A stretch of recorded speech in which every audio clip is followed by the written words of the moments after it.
The Panthers grasping, clawing, doing whatever they can on a bye week for a silver lining. Right? When you get a dark cloud, you have to worry about the silver lining, right? You have to worry about the finding something to latch on to as a positive. And I refuse to believe, even at 0-6, going into a bye week, even with other rookie quarterbacks looking maybe better than Bryce Young, even with the coaching staff having to make the change of play callers, even with so much that could be described as that dark cloud, I refuse to believe there's no silver linings.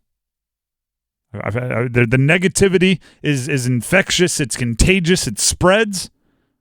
But maybe positivity will as well. Matter of fact, on our morning show, Unsportsmanlike, the ESPN radio national morning show featuring Chris Canty, Evan Cohen, who's been on the show a few times, Michelle Smallman, they discussed kind of silver linings for the Panthers. Here's Chris Canty. You got Bryce Young, so everything that you thought he could be when you took him number 1 overall, you just hold on tight and you squeeze and you just hope that it materializes into what you thought it could be. Exactly. Kind of like what Ev did with Emmitt Smith after he gave him a dap. Oh. You go with that type of clenched fist around the things that you loved about Bryce Young. But if you're the Panthers, that's what you got to hold on to. Bryce Young, Brian Burns, Jeremy Chin. Those are the guys. That's the core of your team moving forward. You hope those guys are all of the things you thought they were. Bryce Young, Jeremy Chin, Brian Burns. Well, 1 out of 3. You got 1 out of 3. Bryce Young. Bryce Young. Jeremy Chin, his playing time is going down, and he's hurt for the next up to 6 weeks. So, and he's in the last year of his contract. It's tough to put him as a foundational build. Brian Burns we'll talk about later on, but I think he's the only player you can move and get a first-round pick back. So by default, it's almost like he can't be a part of your future. And then there's Bryce Young. The silver linings have to do with Bryce Young. Again, from Unsportsmanlike, the morning show, every morning right here on 99.9 The Fan, here's Evan Cohen. We're only a third of the way through the season. There was a reason you picked Bryce Young number 1 overall. You wouldn't have been the only team to pick Bryce Young. C.J. Stroud looks better. You just have to hope you got it right. Doesn't feel that way right now, but it's only 6 games in. You have to remind people. Peyton Manning wasn't that good his rookie year. Patrick Mahomes didn't play his rookie year. Aaron Rodgers didn't play his first 3 years. Tom Brady was a 6th-round pick. Brock Purdy was Mr. Irrelevant. Not everybody is great right away. Kind of. Okay, I'm with you. The silver lining when looking at the Panthers this year has nothing to do with Jeremy Chin or Brian Burns. Matter of fact, I think actually both of them, either by way of coaching decision for Jeremy Chin or just play for Brian Burns, they haven't been living up to the expectations I set for them at the beginning of the year. I wanted Brian Burns to take a leap into elite. He's been very good. I wanted Jeremy Chin to be that versatile, positionless football defensive player. He hasn't been on the field. So the silver lining has nothing to do with those guys. Matter of fact, the silver lining has nothing to do with the defense at all. You're 0-6. The silver lining, and trust me, this is where you really got to spin the negative into the positive. The silver lining is that winning won't get in the way of Bryce Young being developed. We were talking with Mike Glennon on the show, I think it was last week, NC State quarterback, longtime NFL quarterback, a friend of the show. And he mentioned how he thought Bryce Young got going a little bit when they got in the 2-minute drill. And that's something that Mike had seen. He's, sometimes young quarterbacks, you get them in the 2-minute drill, you're up against the same personnel every snap. The defense can't sub, right? There's less disguise because the defense doesn't have time to set everything up. Sometimes for a young quarterback, he just wants to put him in the 2-minute, put him in the hurry up just to get into a rhythm. Well, guess what? Right now, once you're 0-6, you do that whenever you think Bryce needs it. Right? If you're still trying to win football games, if that's your main priority, if you're still trying to make the playoffs, if you're still trying to win your division, you can't always just say like, hey, I think our quarterback needs a 2-minute. Why?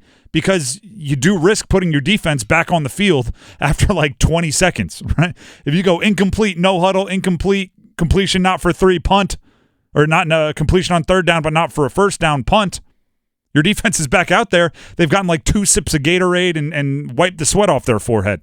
And if you're trying to win, that could be catastrophic, right? Because tired defenses give up big plays. But if you're just trying to get Bryce Young, if everything is about Bryce Young, you don't let winning get in the way.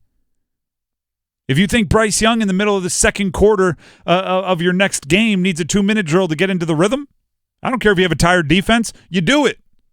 You take the risk of putting your defense back out there tired. Why? Because the most important thing is Bryce Young. It's no longer tainted by winning, which, by the way, is not the way you want it. Right? You want wins to matter. Sure. Especially when you don't have your first-round pick. You want wins to matter. But at 0-6, they don't. At 0-6, they don't. The silver lining of being so bad so early is that it's very obvious what matters and what doesn't. Right? We're going to talk about what the Panthers have to do on their bye, and part of it is deciding who's going to be a part of your core and letting them start driving. Right? Canty in that clip we played said Jeremy Chin, Brian Burns, and Bryce Young.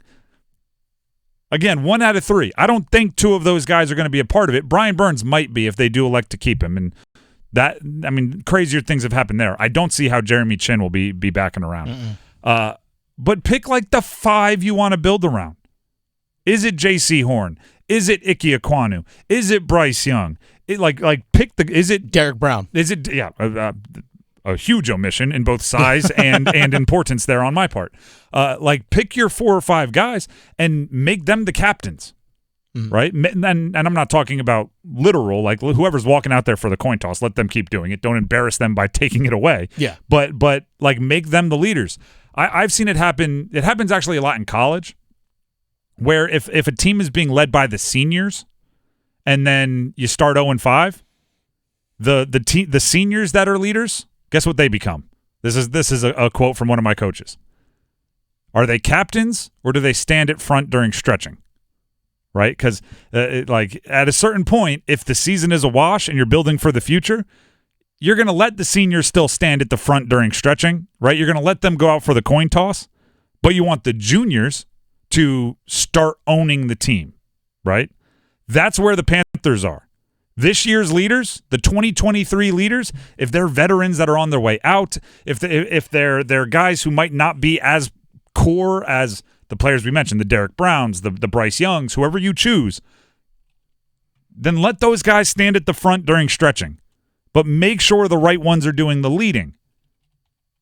And if they're not ready to step up and lead a winner, who cares? Learn, because winning isn't in the way right now. That's the silver lining. Like let me pick a team that's starting. I guess the only other first round starting quarterback now is Stroud. But we could mix in like Aiden O'Connell. You could mix in DTR got to start, Dorian Thompson-Robinson, whoever it is. They're all still trying, like they're in playoff races. Mm-hmm. They don't have the advantage of doing whatever it takes for their quarterback to be developed appropriately.